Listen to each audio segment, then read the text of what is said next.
Assalamualaikum warahmatullahi wabarakatuh. Perkenalkan, nama saya Muhammad Fadel Sasongko. Saya dari mahasiswa Universitas Nasional jurusan Sistem Informasi 2000 tahun angkatan 2018. Di sini saya akan menjawab eh, soal UAS dari komunikasi data dan jaringan. Soal pertama itu adalah penerikan penjelasan lengkap terkait protokol TCP/IP. Protokol TCP/IP merupakan gabungan dari protokol TCP dan protokol IP. TCP sendiri adalah Transmission Control Protocol, dan juga IP sepertinya itu adalah Internet Protocol sebagai sekelompok protokol yang mengatur komunikasi data dalam proses tukar menukar data dari satu komputer ke komputer lainnya dalam jaringan internet yang akan memastikan pengiriman data sampai ke alamat yang dituju. Protokol TCP/IP memiliki berbagai lapisan yang berguna untuk melakukan tugasnya masing-masing. Yaitu pertama itu ada lapisan application. Lapisan aplikasi adalah aplikasi yang paling besar dari TPC dan IP. Terus ada lapisan transport. Lapisan transport itu berfungsi menjembatani transportasi permintaan data antar komputer. Terus juga ada lapisan network, itu lapisan yang lapisan transport ini akan dikonversikan menjadi sebuah IP address.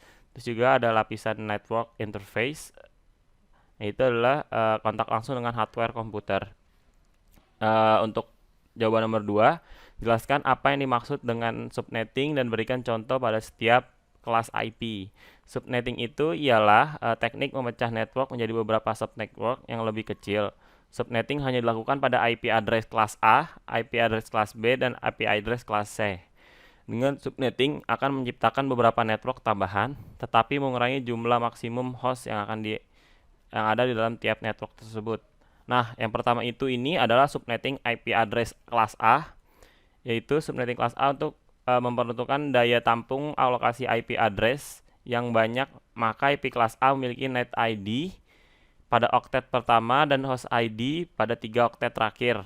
Untuk contoh kasusnya, misalkan IP address 10.0.0.0/16, maka dirubah menjadi subnetting mask 32 bit, maka bilangan binder akan menjadi seperti satu-satunya itu sampai 6, 6, 16, 16, 000000. Setelah itu dirubah dalam bentuk desimal akan menjadi 255, 255, 00, dan hasilnya akan menjadi, jika subnet 28 adalah jumlah angka binder diambil dari oktet kedua sampai itu sampai angka keempat, itu menjadi 256 subnet.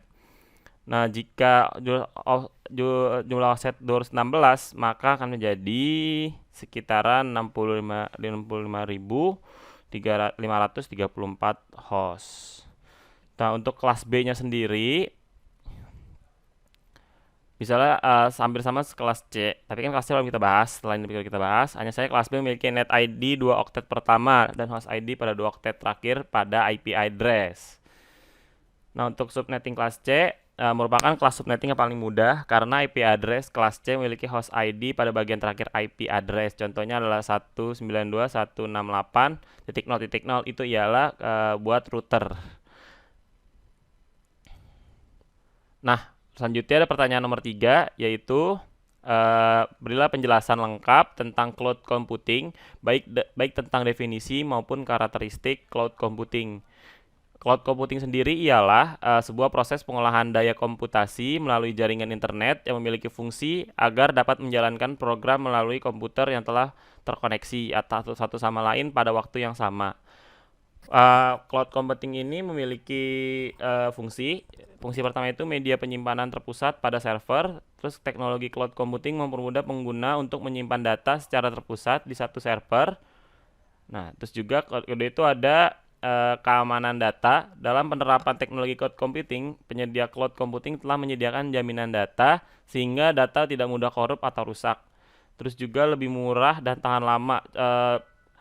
Cloud computing tidak memerlukan biaya penyimpanan storage pada hard disk eksternal, melainkan sudah ada penyimpanan terpusat pada server.